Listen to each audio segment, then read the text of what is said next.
Russian attacks have intensified significantly during the peace negotiations. Just this week, the Russian Federation's army has launched about 3,000 munitions at Ukraine.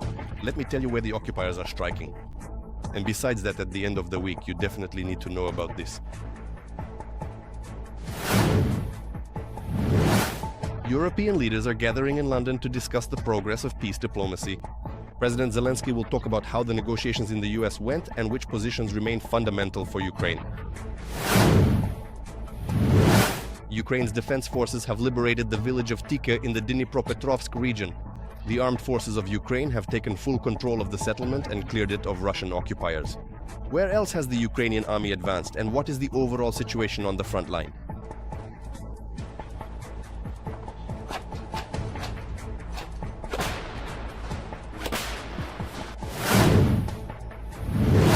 Putin has returned to Russia after his visit to India. How did his first trip to New Delhi since the start of the full-scale war in Ukraine go? And what did the Russian dictator negotiate with Modi? We will continue this mutually beneficial cooperation. A woman was injured as a result of Russian shelling in Orkiv, Zaporizhia region. According to Ukraine's state emergency service, the Russian Federation army destroyed a residential building, trapping its owner under the rubble. Rescuers freed the woman, and she has already received all necessary medical assistance. The Russian army attacked Kremenchuk in the Poltava region with Kinzhal missiles. The strike targeted critical infrastructure. Several energy sector enterprises were damaged. No reports of casualties have been received. There were disruptions in heating and water supply. According to local authorities, water has already been partially restored to the city. Emergency crews continue to work to eliminate the consequences of the strike as quickly as possible. This week, Russia has fired more than 3,000 munitions at Ukraine. President Volodymyr Zelensky spoke about the scale of the terror. According to him, the Russian Federation's army used 1,600 attack drones, about 1,200 guided aerial bombs, and nearly 70 missiles of various types. Zelensky emphasized that the main targets of the Russian strikes are Ukraine's infrastructure. We continue to work with our partners so that our defenses are strengthened in response to these attacks. The priority is obvious. More air defense missile systems, more support for our defenders. Every agreement must be implemented faster. Thank you to everyone who is working to support Ukraine. Volodymyr Zelensky, President of Ukraine, on Telegram. Russia attempted to destroy the dam of the Pechenihy reservoir in the Kharkiv region. According to local authorities, the Russian army struck it with 6 missiles. Vehicle traffic has been stopped. I should note that this very dam was a lifeline at the start of the full-scale war. According to the Red Cross, more than 16,000 people were evacuated across it in the summer of 2022 from the occupied territories of Kharkiv and Luhansk regions. At the same time, according to the military, possible damage to this dam will not fundamentally affect the course of hostilities at the front. Since the Russians have already made many attempts to destroy this facility, Ukrainian defenders have developed several alternative routes for communication between units. Backup routes have been developed in case the dam is hit. They were actively used before, and now they fully ensure the necessary logistics. Secondly, Ukrainian units have accumulated the necessary stocks of material and technical resources. Therefore, the temporary and likely loss of the ability to move across the dam will not have a critical impact on the conduct of hostilities. And thirdly, if necessary, Ukraine's defense forces are ready to restore the crossing in the shortest possible time. From the report of the 16th Army Corps of the Armed Forces of Ukraine on Telegram, 78 combat clashes have been recorded along the entire front line since the beginning of the day. According to the General Staff of the Armed Forces of Ukraine, 3 directions remain difficult: Pokrovsk, Kostiantynivka, and Huliaipole. More details about the situation on the front line are coming up in the report. Ukrainian soldiers have liberated from Russian occupation the village of Tykhe in the Dnipropetrovsk region. Soldiers of the 67th Separate Mechanized Brigade have officially confirmed that the settlement is under the control of the Armed Forces of Ukraine. Thanks to precise and coordinated actions, the defenders have completely cleared the village of Russian units.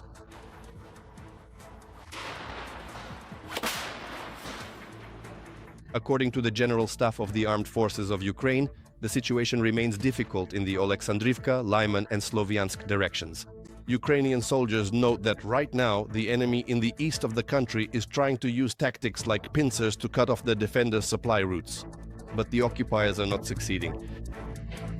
When the weather conditions are like this, rain, fog, the enemy uses armored vehicles, cars, motorcycles, scooters and bicycles in such weather.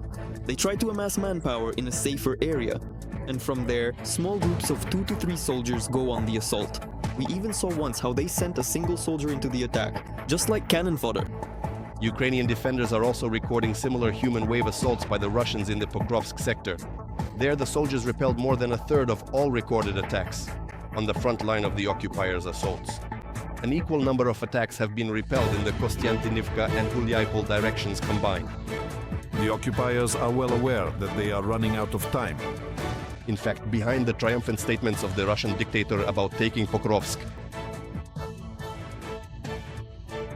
the real situation is exactly the opposite. That is, the defense forces have the ability to carry out rotation of personnel, and accordingly to evacuate the wounded and bring in ammunition. It is precisely this circumstance that forces the occupiers to resort to, this isn't even just a series of attacks.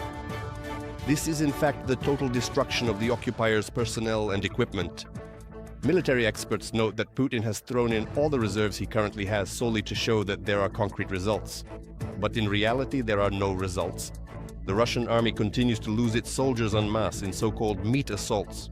We are not only holding the northern part, but also conducting sweeps of certain areas where sabotage groups are located in Pokrovsk.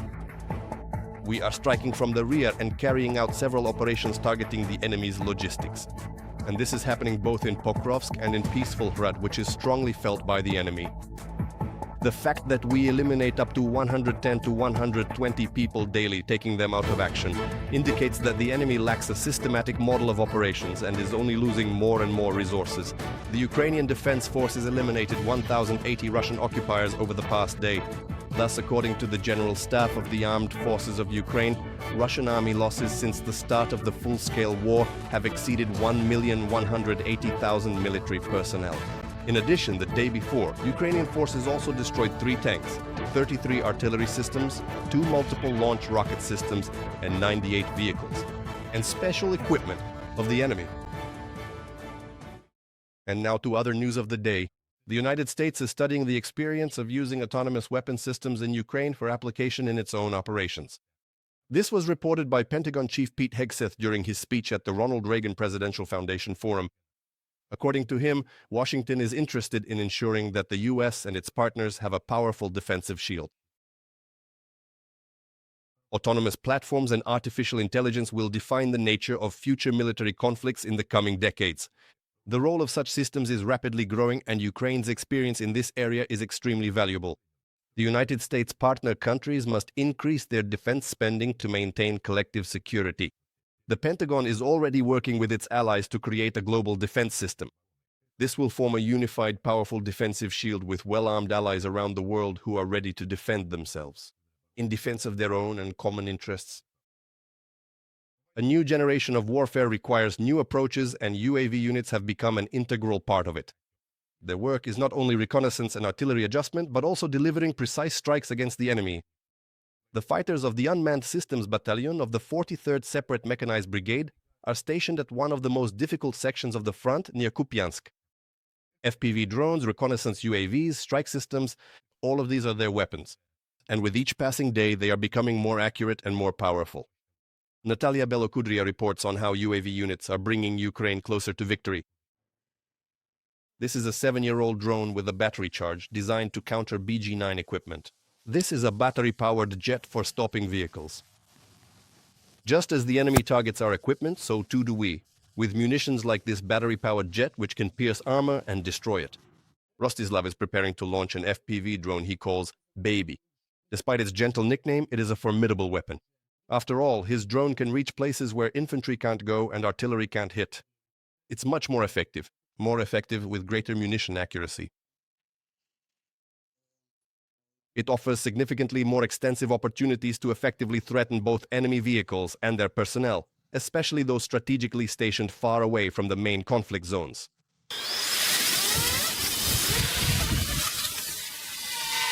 The fighters of the Unmanned Systems Battalion of the 43rd Separate Mechanized Brigade are holding back the Russian advance in the Kupiansk direction. On the front line, the guys work in the most difficult conditions, and they spot targets where the enemy believes they are well protected. After leaving their combat positions, they continued to train and hone their skills. Andriy began his combat journey in the armed forces of Ukraine in 2023 with reconnaissance. He then moved to the UAV unit of the 43rd Brigade. During this time, he learned to fly almost every type of drone and struck dozens of enemy targets. From the 124th raids, we know that the crew destroys a lot of targets with direct hits, specifically against enemy personnel with drop munitions, with Mavic drones. Then he switched to using MATs for relays, for FPV drones. That is, there were days when we could destroy up to 10 vehicles. There were even 2 Grad rocket launchers.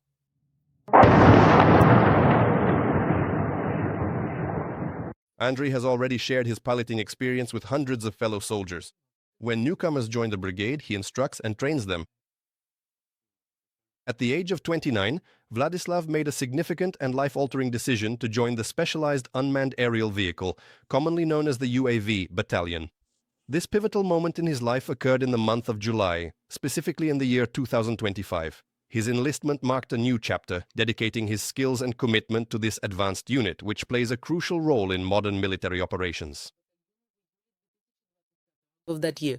Before Russia's full-scale war against Ukraine, he lived in Poland and had no military experience. But he decided to join the armed forces of Ukraine and signed a contract. He admits that 5 months ago he picked up a drone for the first time and almost immediately learned how to operate it. It's quite easy for me to do this because I've always used to play many computer games extensively. Different consoles. Whatever that might mean. If you play computer games, especially those that require a controller, it's much easier to work with drones later on than it is to learn from scratch if you've never used a controller before.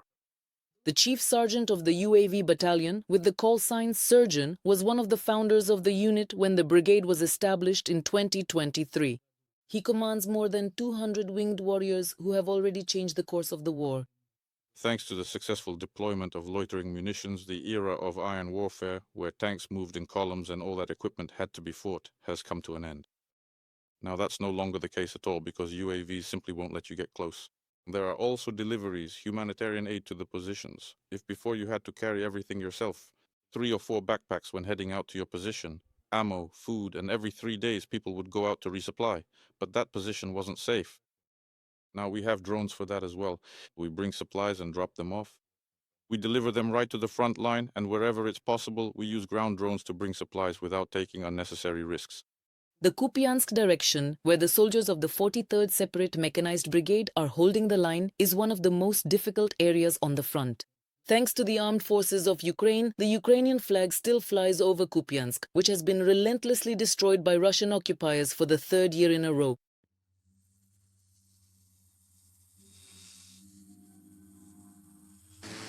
Natalia Belokudry and Andriy Domovy reporting from Kharkiv region for Freedom TV channel.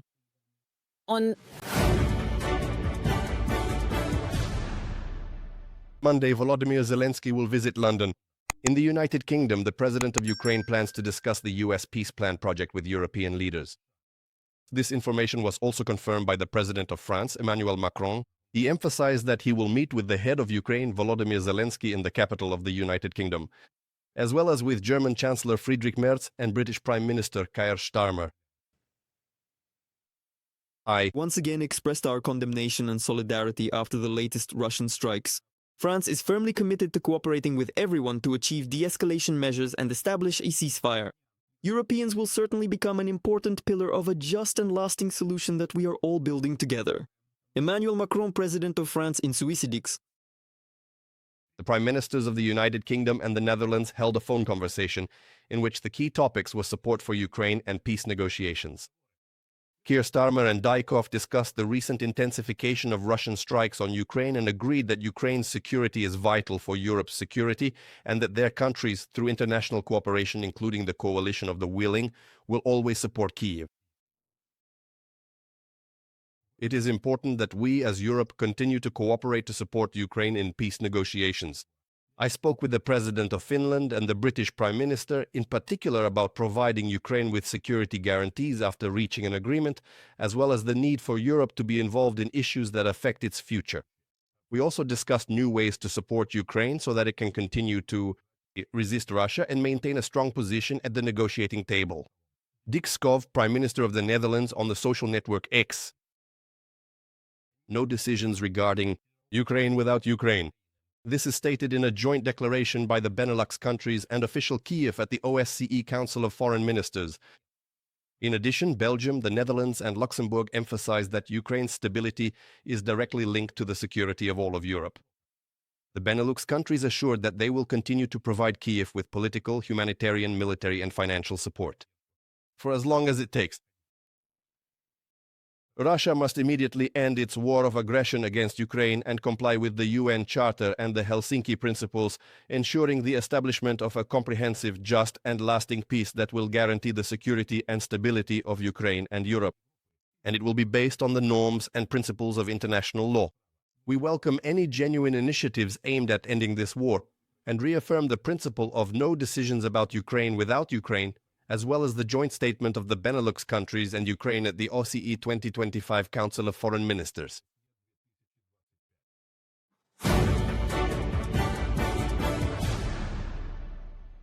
The suspension of Vilnius airport operations last night affected 9 flights and 1,000 passengers. Some flights were redirected while others were cancelled. The restrictions were imposed due to a possible hybrid attack from Belarus. According to local authorities, balloons were once again detected over Lithuanian territory. I should note that because of them, Vilnius airport has already been closed 14 times from October to November. Due to the threat to civil security, the Ministry of Internal Affairs has proposed declaring a state-level emergency situation. This issue is expected to be considered by the country's government in the coming days. NATO may begin shooting down Russian planes and drones for violating its airspace. This was stated by Czech President Petr Pavel in an interview with The Times. He emphasized that Moscow sees gaps in European security and is taking advantage of them. In particular, it allows itself to systematically violate European airspace, and the West's restraint only encourages the Kremlin to escalate, Pavel is convinced. According to the Czech leader, the alliance has strong grounds to respond to Russia much more firmly than it has so far. These violations are deliberate, well-planned, and aimed at achieving several objectives. One of them is to demonstrate that Russia can do this. Another is to test our air defense system. But it is also a test of our resolve to act in self-defense. Russia would never allow repeated violations of its own airspace. The same principle should apply to NATO. Petr Pavel, President of the Czech Republic, in an interview with the Sunday Times. Hungarian Prime Minister Viktor Orban is sending a delegation to Moscow. He stated that the mission will focus on preparing for victory, for the post-war world and the economic integration of Russia into the global system. Analysts are convinced this is part of Orban's election campaign. Parliamentary elections are scheduled to be held in Hungary next April, in which Orban's Fidesz party could lose power for the first time in more than 15 years. Victoria Chistyukina will continue the topic. During a meeting with supporters in the city of Kecskemét, as part of the election campaign, Viktor Orban announced that a Hungarian business delegation will travel to Russia in the coming days. According to the Hungarian Prime Minister, the mission will focus on the economic community, on cooperation in the post-war context when Russia may not remain isolated from the Western economy but on the contrary, be reintegrated. He noted that he maintains contacts with both Washington and Moscow. At the same time, the Prime Minister added that he cannot disclose all the details. The Prime Minister told Geno Chusar on the stage of the Istvan Messi sports complex that he is preparing for a post-war world. That is why, in the coming days, a large delegation of business representatives will arrive in the Russian capital. According to Orban, the discussion will focus in particular on economic cooperation, since, in his opinion, it is necessary to think about the future as the war and sanctions are already behind us. From a Telex publication. Let me remind you, this is not the first visit by the Hungarian side to Moscow. Orban has already met with Putin on November 28, discussing gas and oil supplies. The visits of the Hungarian Prime Minister did not have the support of European officials. Putin used the meeting with Orban to repeat propaganda clichés about so-called warmongers in Europe and to reproach the White House for sanctions against Russia. Experts believe that this meeting, or at least its public part, was a propaganda show. To prolong the war, Putin may propose, as he has done before, to hold a personal meeting with Trump. That very summit, which did not take place in Budapest, and it was no coincidence that it was mentioned, Putin and Orban during the recent meeting. This idea will surely be proposed to the Americans. and without Ukraine. Putin wants to talk only with Trump. And he will try to convince Trump that the US and Russia need to agree on a joint peace plan and then put pressure on Ukraine so that we comply with these demands. But naturally, this does not suit us. Hungary has officially ruled out the possibility of issuing Eurobonds to support Ukraine. It was previously reported that Ukraine's financing needs for 2026 to 2027 are estimated at 135 billion euros. The European Union wants to cover a significant part of this amount using Russian funds. If the plan fails due to Belgium's resistance, Brussels has a plan B to borrow money under the guarantee of the EU's common budget. But this option will most likely be blocked by Hungary. A meeting of European Union leaders where a final decision is expected to be made should take place before the end of this year. The European Commission wants the 27 EU member states to reach an agreement at the summit at the end of this month on supporting Kyiv's struggling economy with a loan based on the frozen reserves of the Russian Central Bank. Belgium is strongly opposed since it holds the lion's share of these frozen assets, and it fears that in the event of a lawsuit, the Kremlin will take it to court. Eurobonds could have become an alternative source of financing for Ukraine. However, Budapest rejected the idea of issuing joint bonds backed by the EU's 7-year budget, two diplomats told Politico at a meeting of ambassadors. From the Politico publication, Viktor Orban also stated that Europe is preparing for war by 2030. He emphasized that there needs to be closer cooperation with Russia. Experts believe that Orban is simply shifting the focus, neglecting to mention that it is the Kremlin that is the aggressor. EU countries are already mobilizing their resources, reinstating conscription or voluntary military service. The goal is to strengthen defense in the context of the war in Ukraine. When the Russian Federation attacks not just Ukraine, but Ukraine as a member of the European Union, the reaction from Brussels will be completely different because within the national structure of Brussels, in one way or another, they value their member states much more than just partners. The European Union is already preparing a so-called military Schengen for the rapid movement of troops and weapons in the event of a possible armed conflict with Russia. Victoria Chistukina for Freedom TV channel.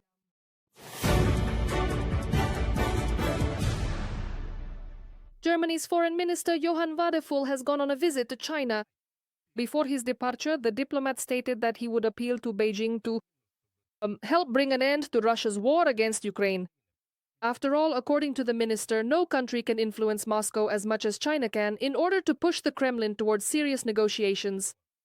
They will also discuss the details of economic relations with the PRC, Germany's largest trading partner. We must and want to constantly and constructively explore how we can find joint solutions with China to urgent international challenges. It is clear that many issues are complex and that our views are sometimes very different.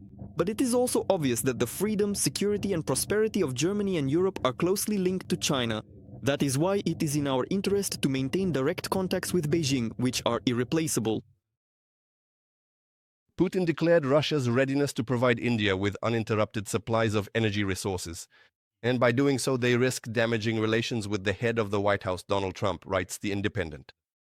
The U.S. has imposed a 25% tariff on India because of its import of energy resources from Russia, while the Kremlin is increasingly relying on New Delhi due to falling oil prices. Kristina Dombrovskaya will tell you more in detail.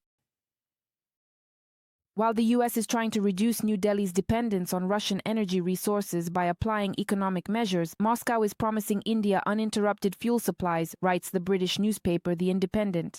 On December 4th, Putin visited the South Asian country for the first time since Russia's full-scale invasion of Ukraine began. There, he met with India's Prime Minister Narendra Modi. On the agenda is economic cooperation between Moscow and New Delhi. And most importantly, the issue of Russian energy supplies. We will continue this mutually beneficial cooperation. Our ongoing cooperation in the field of critical minerals is absolutely crucial, which is essential for guaranteeing secure and truly diversified supply chains around the world, globally. At the same time, according to Bloomberg, despite the triumphant statements from the Kremlin and New Delhi, the reality is different. The Indian government is in no hurry to buy Russian energy resources. The main reason is secondary U.S. sanctions. In August, the White House administration imposed a 20% tariff on India because of its import of energy resources from Russia in order to increase pressure on Moscow over its war against Ukraine. The tariff imposed by the U.S. on India has caused us some concern. It has caused concern in many ways because many traditional exporters are now left without work. As early as January 2026, oil supplies from Russia to India may drop to their lowest level in the past 4 years. This is due to U.S. sanctions against the companies Rosneft and Lukoil.